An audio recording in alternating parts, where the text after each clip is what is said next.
నమస్కారం ఇది సంగతికి స్వాగతం మినీ భారతాన్ని తలపించే మరో ఎన్నికల సమరానికి నగారా మోగింది 5 రాష్ట్రాల్లో జరగనున్న అసెంబ్లీ ఎన్నికలకు ఈసీ షెడ్యూల్ విడుదలతో వేడి మరింత పెరిగింది కానీ ఈసారి పరిస్థితి కాస్తంత భిన్నం పెద్ద నోట్ల రద్దు వంటి సాహసోపేత విప్లవాత్మక నిర్ణయం తర్వాత ధన ప్రవాహం కొంచెమైనా తక్కువ స్థాయిలో ఉండేలా జరిగే పోరుగా భావిస్తున్న ఎన్నికలివి ఇప్పటికే వ్యూహాలు ప్రతి వ్యూహాలతో తలమునకలై ఉన్న పార్టీలు ఈసీ ప్రకటనతో పూర్తి స్థాయిలో అయితే రంగంలోకి దిగడానికి సంసిద్ధమవుతున్నాయి అత్యంత ఆసక్తికరంగా మారిన ఉత్తరప్రదేశ్ నుంచి ఈశాన్య భారతంలో రగులుతున్న మణిపూర్ వరకు దేవభూమి ఉత్తరాఖండ్ పంజాబ్ గోవా అన్ని రాష్ట్రాల్లో ఇదే పరిస్థితి ఏ రాష్ట్రానికి ఆ రాష్ట్రంలో ఎన్నికల్లో ప్రభావం చూపించడానికి కావాల్సిన స్థానిక అంశాలు ఎన్నెన్నో ఉన్నాయి కాకపోతే ప్రస్తుతం పెద్ద నోట్ల రద్దు అంశం వాటన్నింటికి మించి కొంచెం ప్రత్యేకం అనడంలో సందేహం లేదు వాటన్నింటి పర్యవసానంగా ఓటర్లు ఎవరి జాతకం ఎలా మలుపు తిప్పనున్నది మార్చి 11న వెలువడే ఫలితాల్లో తేలిపోనుంది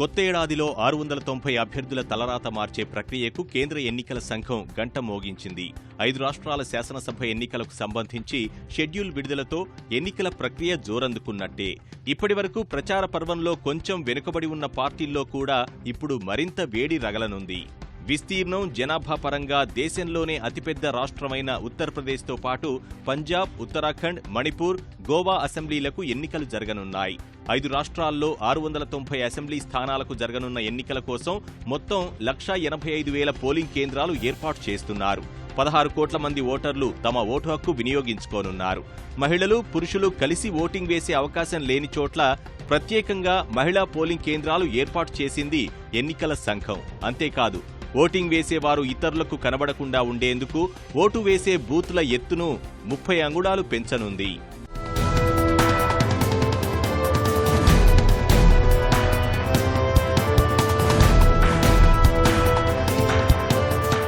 పంచతంత్ర పోరు కోసం ఓటు హక్కు కలిగి ఉన్న వారందరికీ దాదాపు 100% ఓటర్ గుర్తింపు కార్డులు పంపిణీ చేసింది ఎన్నికల సంఘం ప్రక్రియ అంతా పారదర్శకంగా నిర్వహించేందుకే ఈసారి ఫోటోలతో కూడిన ఓటరు జాబితాలను ప్రవేశపెడుతున్నట్లు ప్రకటించారు ఎన్నికల నియమావళి తక్షణం అమల్లోకి రావడం వల్ల పార్టీలు అభ్యర్థుల ప్రచార సమయాలకు సంబంధించి నియమ నిబంధనలు ఖచ్చితంగా అమలు చేయనుంది రాత్రి 10 గంటల నుంచి ఉదయం 6 గంటల వరకు ప్రచారాలపై ఆంక్షలు విధించిన ఈసీ అభ్యర్థులు తమ ట్విట్టర్ ఫేస్బుక్ వంటి సామాజిక మాధ్యమ ఖాతాలను ఎన్నికల సంఘం వద్ద నమోదు చేయించుకోవాలని సూచించింది ఎలక్ట్రానిక్ ప్రింట్ మీడియాలో వచ్చే చెల్లింపు వార్తలపైన ఈసారి దృష్టి పెట్టనున్నారు ఈ ఖర్చు కూడా అభ్యర్థుల జాబితాలోనే చేర్చనున్నారు ఎన్నికల వ్యయ పరిమితికి సంబంధించి ఉత్తరప్రదేశ్ పంజాబ్ ఉత్తరాఖండ్లో అభ్యర్థులు గరిష్టంగా 28 లక్షల వరకు వ్యయం చేసుకోవచ్చు చిన్న రాష్ట్రాల విభాగంలో ఉన్న మణిపూర్ గోవాలో ఈ పరిమితి 20 లక్షలుగా ఉంది ప్రచార సామాగ్రి పర్యావరణ హితంగా ఉండాలని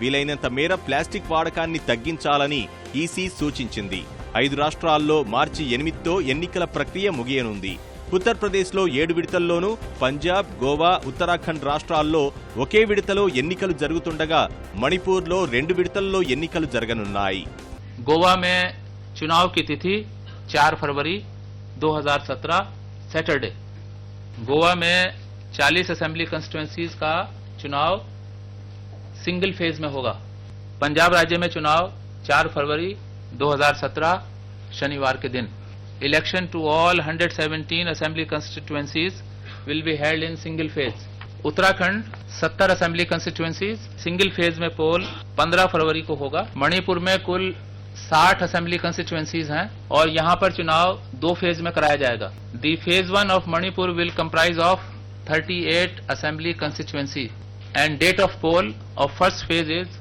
4th March Saturday 8th March is the date of poll for second phase 22 assembly constituency Uttar Pradesh में 403 सीटों के लिए चुनाव 7 चरणों में संपन्न कराया जाएगा। ఎన్నికలు జరగనున్న 5 రాష్ట్రాల్లో పంజాబ్, గోవా, మణిపూర్ అసెంబ్లీల కాల పరిమితి మార్చి 18తో ముగుస్తుండగా ఉత్తరాఖండ్ శాసనసభ గడువు మార్చి 26తో ముగుస్తోంది. అతిపెద్ద రాష్ట్రమైన ఉత్తరప్రదేశ్ అసెంబ్లీ గడువు మే 27తో ముగుస్తోంది. ఈలోగానే మొత్తం ఎన్నికల ప్రక్రియను పూర్తి చేసేందుకు అన్ని ఏర్పాట్లు పూర్తి చేసింది కేంద్ర ఎన్నికల సంఘం. నగారా మోగిన తర్వాత రాజకీయ పార్టీలు రోజుల్లోనే పనులు చేసుకోవాల్సిన పరిస్థితి వచ్చింది. ఎప్పటికప్పుడు పరిస్థితులు మారిపోయే ఎన్నికల రణరంగంలో ఏ పార్టీ కూడా ధీమాగా గట్టెక్కగలదన్న పరిస్థితులు కనిపించడం లేదు. ముఖ్యంగా పెద్ద నోట్ల రద్దు తర్వాత చోటు చేసుకున్న పరిణామాలు ఎవరికీ అనుకూలంగా లేవు.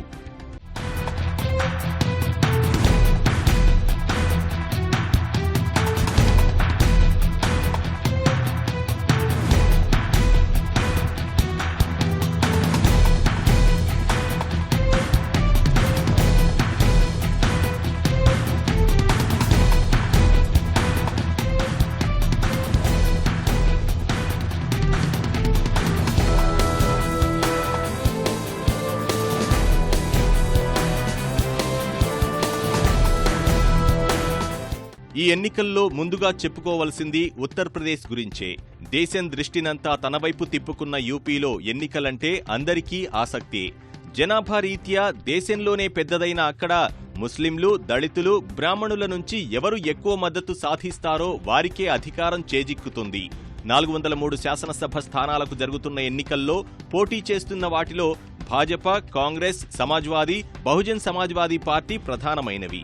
వాటితో పాటు Rashtriya Lok Dal, NCP, TMC, PPI, MIM, Apna Dal వంటివి పోటీ పడుతున్నాయి. ఎన్ని పార్టీలు పోటీ చేసినా ప్రధాన పోరు మాత్రం సమాజ్వాదీ పార్టీ, బహుజన్ సమాజ్వాదీ, భాజపా, కాంగ్రెస్ మధ్యే నెలకొంటుంది. గతం కంటే యూపీ ఎన్నికలు ఈసారి రసవత్తరంగా జరగనుండడానికి ఎన్నో కారణాలు.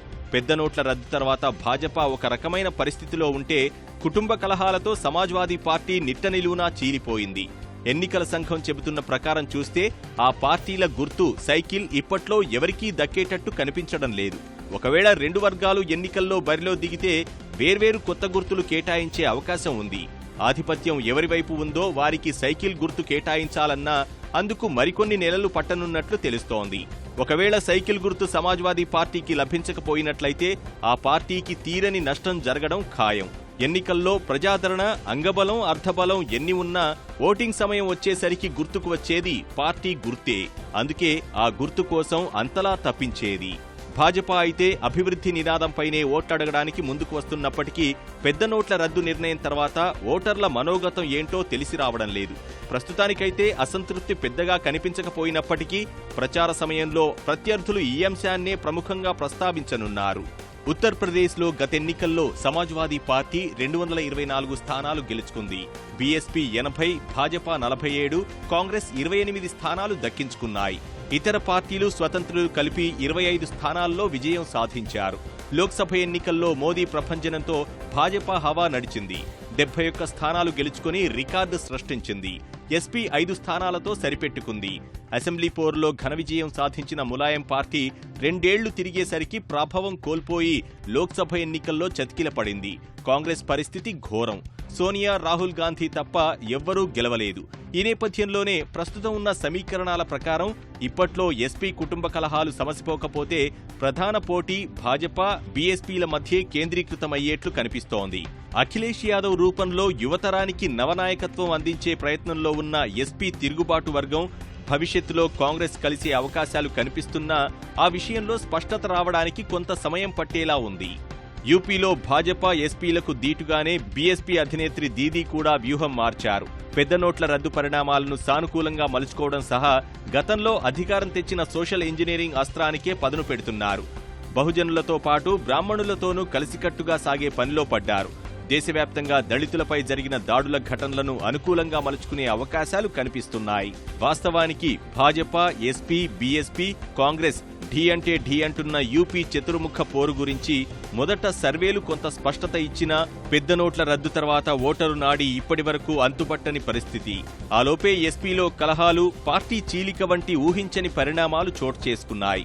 2016 సెప్టెంబర్ అక్టోబర్ మధ్య నాటికి ఇదే ఫలితాలు చిత్రం అంటూ లెక్కలేసిన సర్వే సంస్థలన్నీ మళ్లీ ఇప్పుడు మొదట్నుంచి మొదలు పెడితే తప్ప అసలు అభిప్రాయం చిక్కే అవకాశం కనిపించడం లేదు. ఒకవేళ ముందే చెప్పినట్లు అఖిలేష్ నాయకత్వంలోని చీలిక ఎస్పీ, కాంగ్రెస్ మిగిలిన చిన్న పార్టీలతో కలిసి కూటమిగా ఏర్పడితే అది భాజపా, బీఎస్పీలకు గట్టి పోటీనిచ్చే నిర్ణయమే అవుతుంది. ఆ విషయంపై స్పష్టత కోసం ఇంకా వేచి చూడాల్సి ఉంది.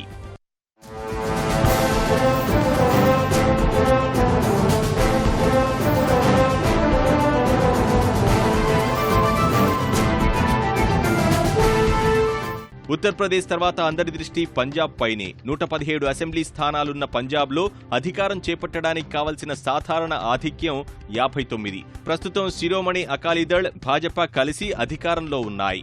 కాంగ్రెస్, ఆమ్ ఆద్మీ పార్టీలు ప్రధాన ప్రత్యర్థులుగా సవాల్ విసురుతున్నాయి.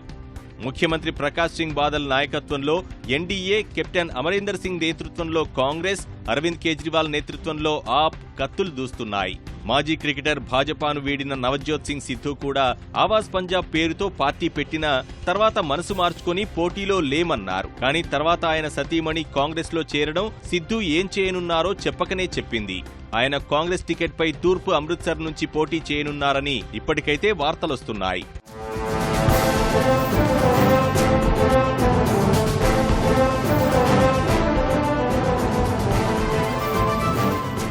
ఇదే సమయంలో గతేడాది ప్రారంభంలో తిరుగులేని శక్తిగా కనిపించిన ఆమ్ ఆద్మీ పార్టీ ప్రభావం తగ్గుతున్నట్లు కనిపిస్తోంది. ఇక్కడ బీఎస్పీ గురించి చెప్పుకోవాలి. 2012 ఎన్నికల్లో ఓట్ల శాతం గణనీయంగా పెంచుకున్న తర్వాత అక్కడ 4వ పెద్ద పార్టీగా అవతరించింది. మిత్రపక్షం పంజాబ్ బచావో ఆందోళనతో కలిసి 2014 నవంబర్ నుంచే ఎన్నికలపై దృష్టి పెట్టారు మాయావతి.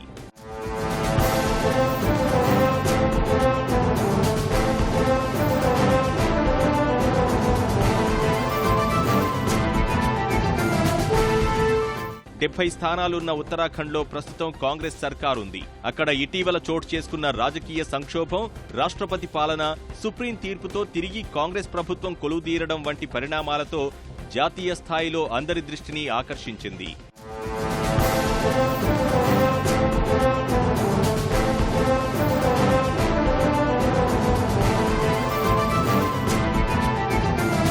ఆ పరిస్థితుల్లో అధికార పీఠం కోసం పరస్పర విమర్శలు, వ్యూహ ప్రతివ్యూహాలతో పార్టీలు రాజకీయాలను రక్తి కట్టిస్తున్నాయి. పైచేయి కోసం అస్త్రశస్త్రాలతో ప్రయత్నాలు చేస్తున్నాయి. అక్కడ భాజపా, కాంగ్రెస్తో పాటు ఆప్ కూడా బరిలోకి దిగుతోంది.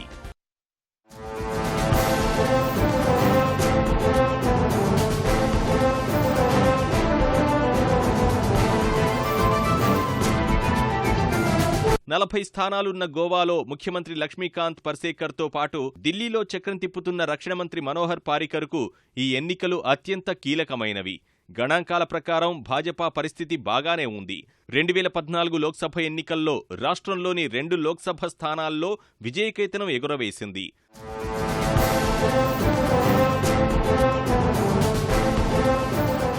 నలభై శాసనసభ స్థానాలకు గాను 33 స్థానాల్లో పార్టీ ఆధిక్యం సాధించింది. ఇక్కడ ఆప్ ప్రయత్నాలు గట్టిగానే చేస్తోంది. కేజ్రీవాల్ ఇప్పటికే 3 సార్లు గోవా చుట్టేశారు.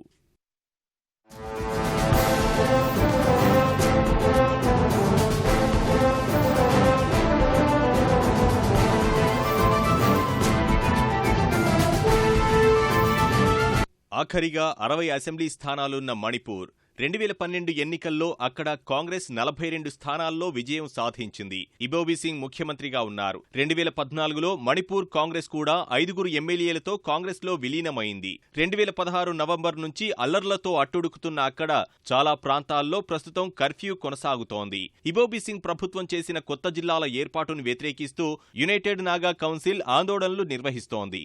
ఇవన్నీ మణిపూర్లో భాజపాకు కొంత సానుకూల అంశాలే.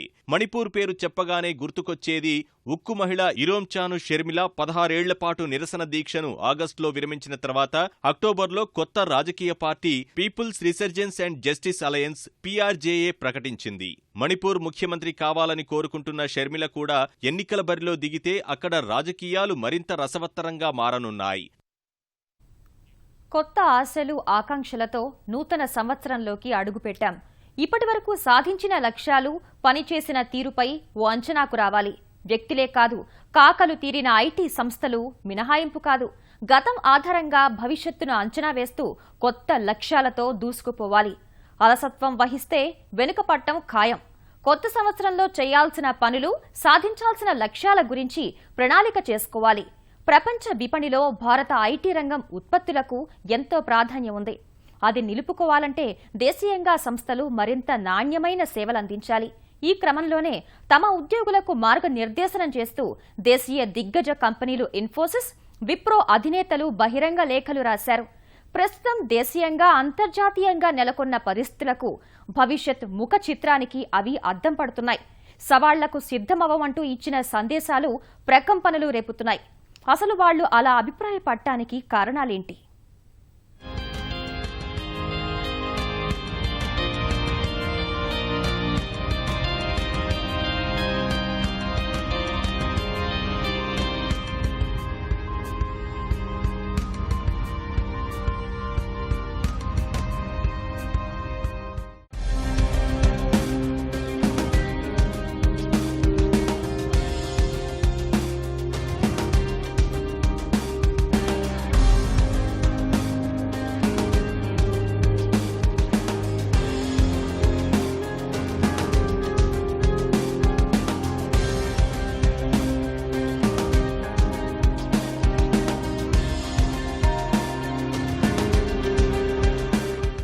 భారత ఐటీ రంగంలో ఇప్పుడు సరికొత్త ప్రకంపనలు మొదలయ్యాయి. విప్రో అధినేత అజీం ప్రేమ్జీ, ఇన్ఫోసిస్ సీఈఓ విశాల్ చిక్కా ఉద్యోగులకు రాసిన లేఖలు సంచలనంగా మారాయి. భారత ఐటీ రంగం ఇప్పుడు సంధికాలంలో ఉంది. ఆ మాటకొస్తే ప్రపంచ వ్యాప్తంగా కూడా సాంకేతిక రంగం కీలక కూడలిలో ఉంది. అంతర్జాతీయంగా చోటు చేసుకున్న ఆర్థిక, రాజకీయ పరిణామాలు పెను ప్రభావాన్నే చూపుతున్నాయి. ప్రధానంగా ఎగుమతులపైనే ఆధారపడ్డ ఈ రంగం భవిష్యత్తు ముళ్లబాటలా మారింది. ఆ దిశగా ఈ రంగంలో తలపండిన అజీం ప్రేమ్జీ, విశాల్ చిక్కా భవిష్యత్తును అంచనా వేశారు. రానున్న కాలంలో తలెత్తే ఇబ్బందులు, కష్ట నష్టాలను తమ సంస్థల సిబ్బందికి లేఖల ద్వారా తెలిపారు. కొత్త సంవత్సరంలో లక్ష్యాలు, సవాళ్లపై స్పష్టమైన మార్గనిర్దేశనం చేశారు. వాటిని పరిశీలిస్తే దేశ ఐటీ రంగం భవిష్యత్ కళ్ల ముందు మెదలక మానదు.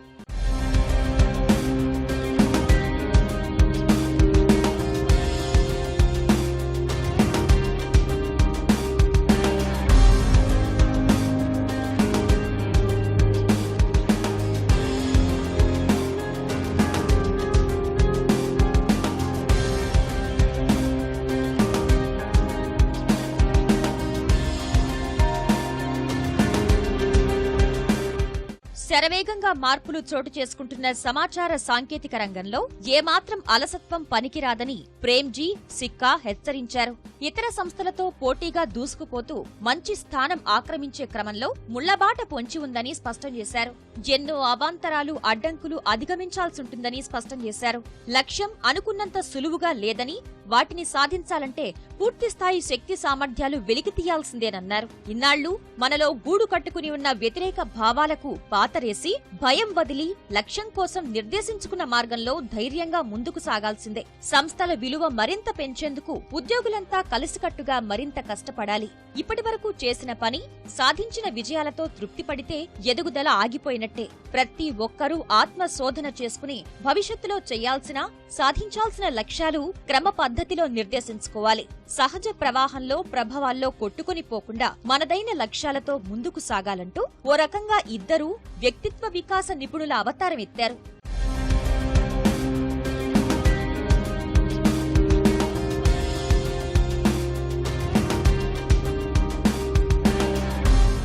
విప్రో చైర్మన్ ప్రేమ్జీ లేఖ అయితే కార్పొరేట్ ధోరణులకు కొంచెం భిన్నంగానే సాగిందని చెప్పొచ్చు. గతేడాది ఎదురైన అడ్డంకులు, సమస్యలను విస్మరించలేమన్న ఆయన వివాదాలపై దృష్టి పెట్టకుండా అందర్నీ ప్రభావితం చేసే అంశాలపై శ్రద్ధ వహించాలన్నారు. తోటివారిని గౌరవిస్తూ ప్రకృతి పట్ల ప్రేమ ప్రదర్శించాలన్నారు.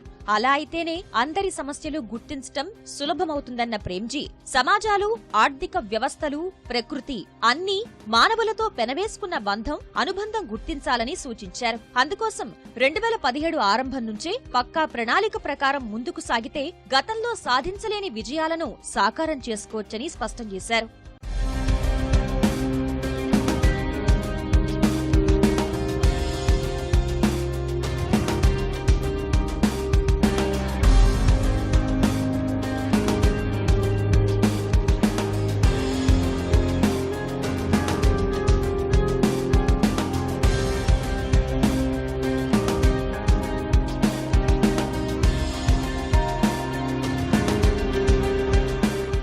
సమకాలీన అంశాలను సైతం సిక్కా, ప్రేమ్జీ ప్రత్యేకంగా ప్రస్తావించారు.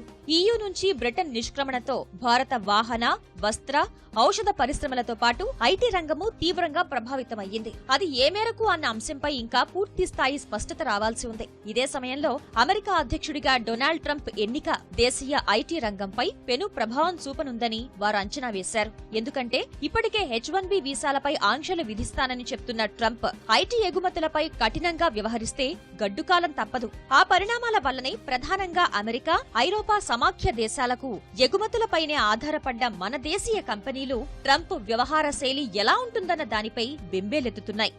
నైపుణ్యం కలిగిన ఉద్యోగులను నియమించుకుంటున్నట్టు చెబుతున్న అమెరికన్ సంస్థలు ఆ పేరున స్వదేశీయుల ఉపాధి అవకాశాలకు గండి కొడుతున్నాయని ట్రంప్ మండిపడుతున్నారు. అందుకే ఇప్పుడు ఈ విషయంపై ఆయన ఎలాంటి నిర్ణయం తీసుకున్నా భారతీయ సంస్థలు మానసికంగా సిద్ధం కావాలని ప్రేమ్జీ, సిక్కా వారు సూచించారు. కొంతకాలానికి ఐటీ రంగాన్ని ప్రధానంగా వణికిస్తున్న పదం ఆటోమేషన్. సాంకేతిక రంగంలో నిత్యం వస్తున్న మార్పులను అందిపుచ్చుకుంటూ సంస్థలు ఖర్చు తగ్గించుకుని ఉత్పాదకత పెంచుకునేందుకు ప్రయత్నిస్తున్నాయి. అందుకే ఇప్పుడు ఎవరు అవునన్నా కాదన్నా ఆటోమేషన్ ప్రభావం అన్ని రంగాలపై ఉండడం ఖాయం. ప్రస్తుతం ఐటీ ఉద్యోగులు భయపడుతున్నంత స్థాయిలో లేకున్నా ముప్పైతే పొంచి ఉందని నిపుణులు అంచనా వేస్తున్నారు. ఒక ప్రాజెక్టు కోసం 10 మంది ఉద్యోగులు పనిచేస్తుంటే ఆటోమేషన్ ప్రభావం వల్ల భవిష్యత్తులో అదే పనికి 7 మాత్రమే సరిపోతే అందులో అక్కరికి రారు అని అనుకున్న వారిని సంస్థలు ఇంటికి పంపేందుకు వెనుకాడవు. ఇందులో ప్రధానంగా గమనించాల్సిన విషయం వృత్తిగత నైపుణ్యం. అది లేని వారికి ఎప్పటికైనా చాప కిందకు నీరొచ్చి చేరుతుంది. ఎప్పటికప్పుడు నూతన సాంకేతిక పరిజ్ఞానం అవపోసన పట్టేవారికి ఎంతటి ఉపద్రవాలు ఎదురైనా ఇబ్బందులు తలెత్తవు. వారి ఉద్యోగాలకొచ్చే ఇబ్బందులేవీ ఉండవు. పనిని నమ్ముకున్న వారు తమ ఉద్యోగం ఊడుతుందన్న చింత ఉండదు. అందుకే అనివార్యంగా మారిన ఆటోమేషన్ ఆహ్వానించాల్సిందే. యాంత్రీకరణ మూలంగా ఉద్యోగాల సంఖ్య కొంతమేర తగ్గే అవకాశం ఉన్నా పూర్తిగా ఉద్యోగులు లేకుండా పని నడిచే పరిస్థితి మాత్రం ఉండదు. యాంత్రీకరణ మూలంగా వచ్చిన సాంకేతిక మార్పులను అర్థం చేసుకుని ముందుకెళ్లాల్సి ఉంటుంది. మొత్తంగా చూస్తే ఐటీ రంగంపై సిక్కా, ప్రేమ్జీ లేఖలను బట్టి చూస్తే 2017 కత్తి మీద సాములాగే కనిపిస్తుంది. ఏ ఉద్యోగి అయినా నిరంతరం తన వృత్తిగత నైపుణ్యాలకు అనుక్షణం సానపెట్టుకోవాల్సిందే. నిత్యం చేసే పనైనా అంతటితో తృప్తి చెందకుండా ఇతరులకు భిన్నంగా సరికొత్తగా ఆవిష్కరిస్తేనే మనుగడ. మూస పద్ధతికి చరమగీతం పాడాల్సిందే. యాంత్రికంగా పని చేయకుండా బుర్రకు పదును పెట్టి కొత్తగా ఆలోచించాలి. ప్రస్తుత పోటీ యుగంలో ఆవిష్కర్తలకే అందలం దక్కుతుంది. ఎవరికి వారు నిర్దేశించుకున్న లక్ష్యాలను చేరుకోగలిగితే ప్రపంచంలో విప్లవాత్మక మార్పులు తీసుకురాగల శక్తులుగా మారతారు. మేధస్సుకు సాంకేతికత జోడిస్తే మరిన్ని అద్భుతాలు సాధించగలరు. మనకు మనం నిర్మించుకున్న లోకంలోనే మిగిలిపోతే ఏ రకంగానూ మనుగడ సాధించలేం. కార్యాచరణ, సమర్థత అందరికీ అత్యవసరం. అత్యుత్తమ పరిష్కారాలు చురుగ్గా, వేగంగా అందించటంపై దృష్టి సారించాల్సిందే. ఎట్టి పరిస్థితుల్లోనూ వెనకడుగు వెయ్యొద్దు. కఠిన సవాళ్లు ఉన్నాయనేది సుస్పష్టం. వేరే దారి లేదు. మార్పును అంగీకరించాల్సిందే. మొత్తానికి భారతీయ ఐటీ పరిశ్రమకు భవిష్యత్తులో కష్టకాలం తప్పదేమో అనిపిస్తోంది. దాదాపు 8 లక్షల కోట్ల విలువైన మన ఐటీ విపణి అమెరికా, బ్రిటన్లపై ఎక్కువగా ఆధారపడింది. ఈ 2 దేశాల్లో పరిస్థితి ఆశాజనకంగా లేదు. ఒక పక్క బ్రిటన్ EU నుంచి నిష్క్రమణతో వ్యయ నియంత్రణపై దృష్టి పెట్టింది. మరోపక్క అమెరికా భావి అధ్యక్షుడు ట్రంప్ వ్యవహారం ప్రమాద ఘంటికలు మోగిస్తోంది.